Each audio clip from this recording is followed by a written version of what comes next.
स्वागत है दोस्तों। आज हम पढ़ने वाले हैं इस नए वीडियो में सेल थ्योरी के बारे में।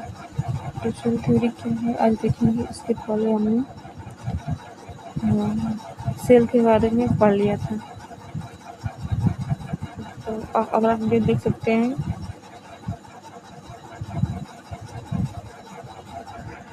Start now without delay. What is cell theory?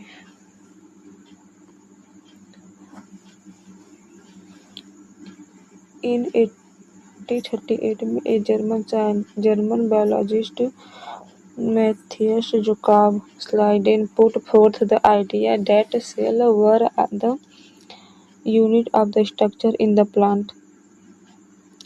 It means जो यूनिट ऑफ स्ट्रक्चर होता है सेल का किसमें होता है? इन प्लांट में।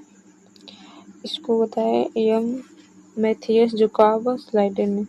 इसको शॉर्ट में जे स्लाइडेन भी कह सकते हैं। इन्होंने अपने आइडिया बताया कि unit of structure in plant मतलब जो होता है यूनिट ऑफ स्ट्रक्चर किसमें होता है? प्लांट में होता है। Then his coworker a German zoologist his coworker उन स्लाइडन के कोवर्कर थे German zoologist Theodor Schwann applied Schleiden's ideas to the animal. मतलब स्लाइडेन के ही आइडिया को बताया कि ये एनिमल में होता है। मतलब यूनिट ऑफ स्ट्रक्चर किसमें होता है? एनिमल में। स्लाइडेन बोले कि ये यूनिट ऑफ स्ट्रक्चर प्लांट में होता है, बट जो स्वान बात आए उनके कोवर्कर बताए कि यूनिट ऑफ स्ट्रक्चर एनिमल में होता है। इन दोनों कंफ्यूजन होने लगा। फिर उन्होंने अपने दोनों ही आइडिया को एक साथ लाए और बताया कि क्या होता है। पढ़ते हैं इसको। Both of them thus postulate that the cell is the basic unit of the structure and function in the all life। मतलब ये दोनों के पोस्टुलेट को मिला करके बताया कि basic unit of the structure and function होता है सभी जीव में होता है। A simple basic and formal biological generalization is known as cell theory.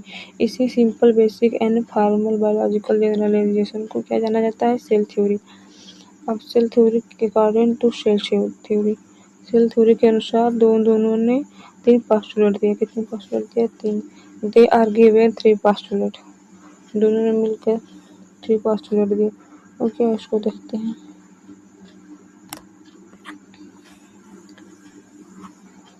This is 3 postulate.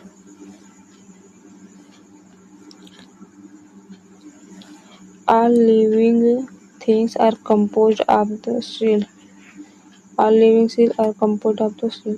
It means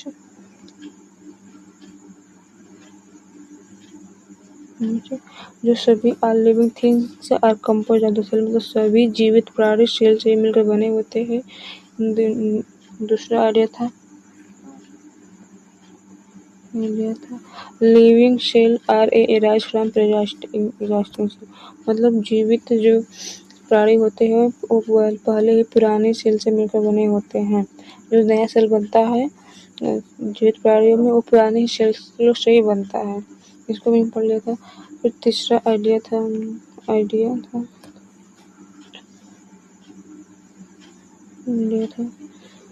The cell is membrane-bound structure which contain all the essential substances which are responsible to perform each and every physiological activities of the living being।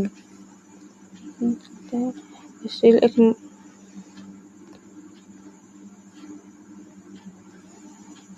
Membrane होती है। पढ़ रहे थे cell is membrane. ये क्या है? Membrane है।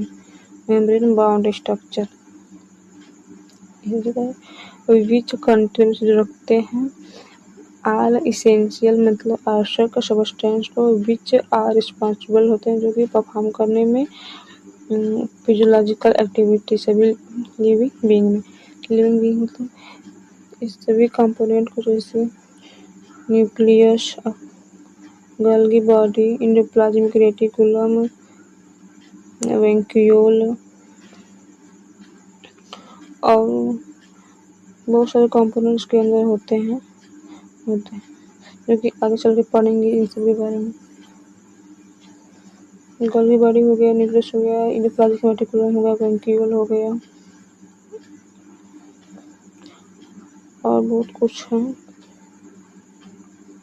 जिसको हम आगे चल के पढ़ेंगे। चलिए इसको स्क्रीनशॉट लीजिए, एक बार फिर से पढ़ लेते हैं। उन दोनों ने 3 पोस्टुलेट दिया था, वो क्या है, यही है। All the living things are composed of the cell. Living cell are arise from a pre-existing cell. The cell membrane bound structure which contain all the essential substances which are responsible to perform each and every physiological activities of the living being. तो समझ में आया होगा। Then take a screenshot सुन और आगे बढ़ते हैं। अब पढ़ेंगे exception of the cell theory. पढ़ेंगे सेल थ्योरी के अपवाद। Virus are the exception of the cell theory. Virus क्या होते हैं? वायरस सेल थ्योरी के अपवाद होते हैं।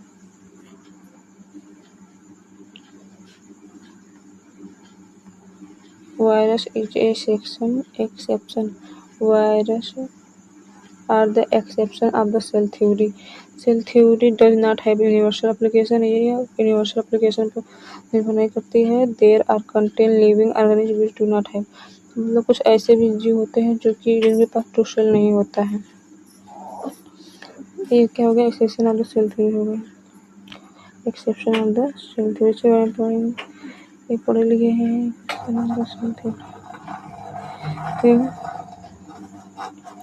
इन 1885 में German pathologist Rudolf Virchow confirmed a negligible principle of the cellular basis of the life continuity. He started enlightening that the cell arises only from the pre-existing cell.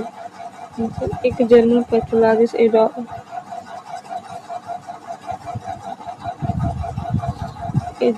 Pathologist Adolf वीर्चो उन्होंने confirm किया एक negative principal. हमें बताया cell के बारे में कि वो सेल पहले से पुराने सेलों से मिलकर बनी होती है और उन्होंने एक थ्योरी दिया जिसे कहते हैं ओमनी सेलुला। ये सेलुला ओमनी सेलुला इट इज़ वेरी इंपॉर्टेंट। तो इसका मतलब होता है every cell from a cell, मतलब प्रत्येक सेल से बनी होती है। तो मैंने उसको भी स्क्रीनशॉट ले सकते हैं, ये भी इम्पोर्टेंट है। देन ये आज का ख़त्म हो गया। हम मिलते हैं अगले टॉपिक में टाइप ऑफ द सेल से। तब तक के लिए जय हिंद, टेक केयर, बाय बाय।